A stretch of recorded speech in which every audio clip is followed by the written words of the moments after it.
ce matin, bonjour, vous allez nous proposer, alors, quelques postures, je disais, oui, j'avais mis de yoga pour les femmes enceintes. Pourquoi pour les femmes enceintes vous vous intéressez d'un seul coup aux femmes enceintes? Je ne comprends pas bien. J'ai dû trop manger, oui, d'accord. Si alors, le yoga qui est particulièrement intéressant pour celles et ceux, enfin surtout celles qui attendent des bébés, n'est-ce pas? Mais aussi ceux, parce que leur femme peut-être se sentira beaucoup mieux. Exactement. Et voilà, alors, vous allez voir, en fait, j'ai deux notions importantes à aborder avec vous ce matin. Ça va être d'abord l'activité physique et la grossesse. Ce qui est important, c'est que c'est une aide précieuse vraiment pour pouvoir bien vivre sa grossesse et se préserver des douleurs physiques. Et puis surtout mentales aussi, parce que c'est du sport. C'est dur moralement, oui. Les hormones, ça vous perturbe. Donc, si vous démarrez votre grossesse, il faut anticiper et prévenir les maux du corps. Et si on est en plein dedans, comme Mélanie et moi, vous allez le voir dans le sujet. Mélanie Griffon, vous avez invité, bravo. Exactement, il faut aider et entretenir son corps du mieux qu'on peut et en fonction de son niveau. Alors, je fais un tout petit rappel, c'est qu'est-ce qui se passe quand on est enceinte? Il y a 2-3 trucs qui changent. C'est que la place de l'utérus ne fait que croître, les abdos se distendent, le bassin s'ouvre de plus en plus et la courbure lombaire ne fait que se creuser. Et souvent, on a des douleurs. Donc, vous allez voir mes 4 postures de yoga préférées pour pouvoir que tout se passe bien, en fait. Vous allez voir.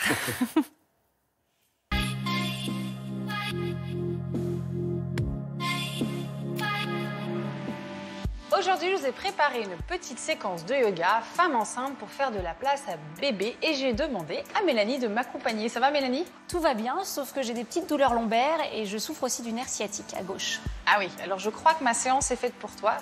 Nous, on utilise ce qu'on appelle nos pôles, donc nos polochons, mais vous pouvez aussi prendre un coussin, ça marche de la même façon. Ce sont des coussins d'allaitement.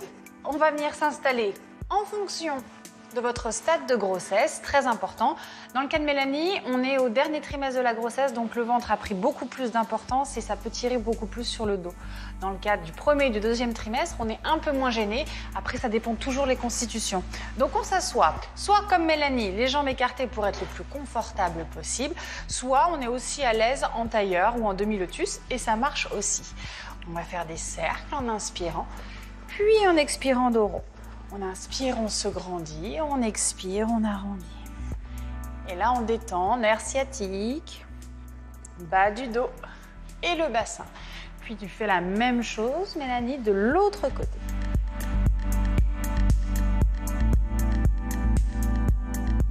On va relâcher, on va pousser l'épaule et on va venir à 4 pattes au milieu du tapis.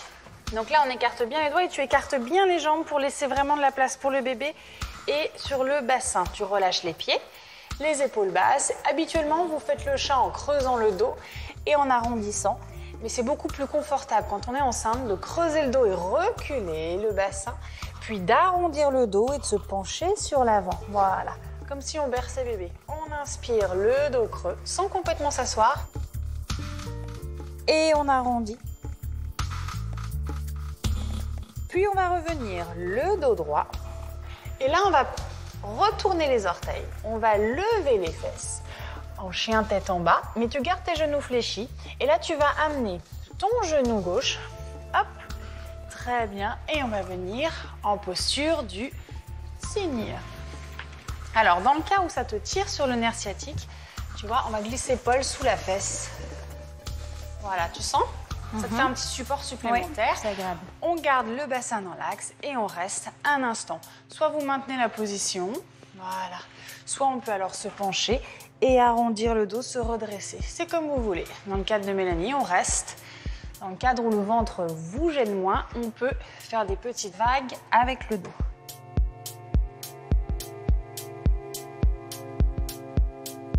Puis tu fais la même chose, Mélanie, de l'autre côté.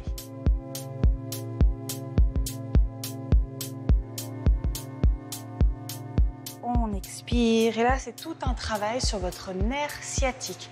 Puis tout doucement, on retourne les pieds, on prend appui, on bascule à 4 pattes cette fois-ci.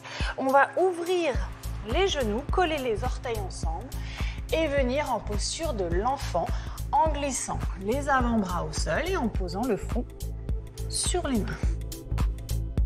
Et là ça permet de faire de la place à bébé, de décontracter le bas du dos et de soulager les tensions.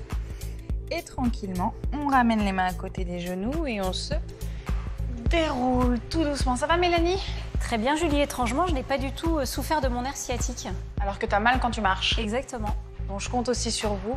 Tous les jours, on fait cette petite séquence et vous verrez que bébé a de la place, le bassin va bien et c'est surtout vous vous sentirez mieux. J'espère, Julie, que vous avez bien prévenu Mélanie. Vous lui avez dit que c'était normal si elle prenait du poids. C'est ça, la grossesse, c'est normal. On prend du poids en moyenne, c'est entre 9 et 13 kilos. Donc ça, c'est vraiment médical. Et puis, il faut arrêter sur les réseaux sociaux. Moi, ça me rend dingue, le culte de la minceur quand on est enceinte. Vous aussi, vous avez vu ça? Je peux plus, là, c'est plus possible. Donc, c'est normal, on prend du poids et ça va bien se passer. Faites vos séances de yoga, bougez tous les jours et on vit bien la grossesse. Une belle forme ronde pour mettre une petite vie comme ça oui. au monde, c'est bien. Merci.